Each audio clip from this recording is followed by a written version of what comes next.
Cette visite d'État est importante pour le Nigeria, étant donné sa situation économique. Travailler avec la Chine peut être bénéfique pour ce pays d'Afrique de l'Ouest, qui est le plus peuplé et la première économie du continent.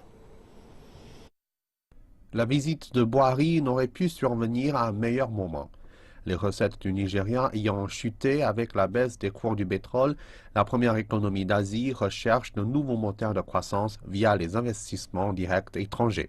La Chine est l'un des principaux investisseurs du Nigeria et les analystes évaluent le surplus des relations commerciales bilatérales à une quinzaine de milliards de dollars.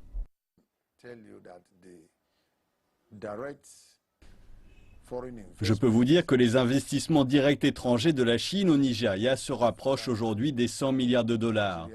C'est que les investissements de toutes les sociétés chinoises incluent des prêts du gouvernement fédéral et des États garantis par la Chine.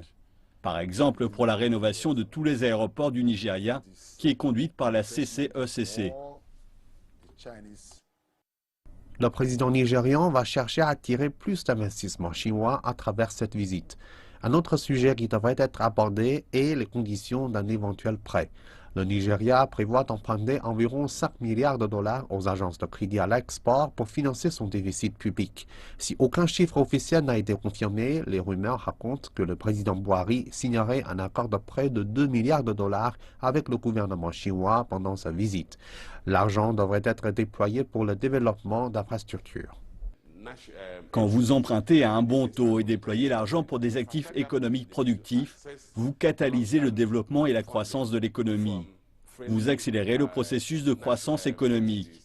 Si on ne doit se reposer que sur ses revenus, et malheureusement pour notre pays, nos revenus sont très faibles en raison de la baisse des cours du pétrole. Alors, la série de projets de développement économique que le gouvernement a lancés ne se matérialisera pas. Donc, pour accélérer le processus, ils ont besoin d'un financement de long terme de la part d'entités amies, et dans ce cas de la part du gouvernement chinois, à un prix attractif. La chose la plus importante est que le retour des actifs dans lequel le gouvernement va investir avec ses fonds doit être supérieur au taux d'intérêt que le gouvernement est disposé à payer. Parmi les infrastructures que l'emprunt pourrait financer figure l'autoroute Lagos-Ibadan, qui est le principal axe routier du Nigeria. Les travaux de construction ont été suspendus en raison du manque de fonds. Le secteur de l'énergie pourrait également en bénéficier. Le Nigeria souffre de coupures d'électricité à répétition. Le gouvernement espère injecter des fonds dans ce secteur pour compléter les projets en cours. Le secteur ferroviaire figure également parmi les priorités. Boari espère pouvoir relancer un projet abandonné en raison du manque de fonds.